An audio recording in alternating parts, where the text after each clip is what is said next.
வணக்கம் நேயர்களே, இது நியூஸ் 18 தமிழ்நாடு. முதலில் தலைப்புச் செய்திகளை பார்க்கலாம். திமுக ஆட்சியில் நடந்த அனைத்து மர்ம கொலைகள் குறித்தும் விசாரணை. மதுரை பிரச்சார கூட்டத்தில் முதலமைச்சர் எடப்பாடி பழனிசாமி எச்சரிக்கை. பிரதமராக ராகுல் பொறுப்பேற்று ஒரே நொடியில் தமிழகத்தில் ஆட்சி தூக்கி எறியப்படும். திமுக தலைவர் மு.க. ஸ்டாலின் எச்சரிக்கை. முதலமைச்சர் எடப்பாடி பழனிசாமியை விஷவாயு என்றும் விமர்சனம்.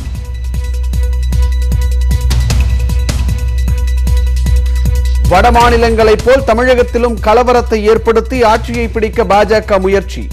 முன்னாள் மத்திய அமைச்சர் ப. சிதம்பரம் குற்றச்சாட்டு.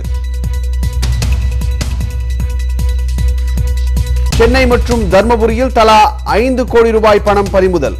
உரிய ஆவணங்களின்றி எடுத்துச் செல்லப்பட்டதால் பறக்கும் படை அதிகாரிகள் நடவடிக்கை. கோவையில் 149 கிலோ தங்கக் கட்டிகள் பறிமுதல். சிவில் சர்வீசஸ் தேர்வு முடிவுகள் வெளியீடு. தமிழகத்தை சேர்ந்த 39 பேர் உட்பட 759 பேர் தேர்ச்சி.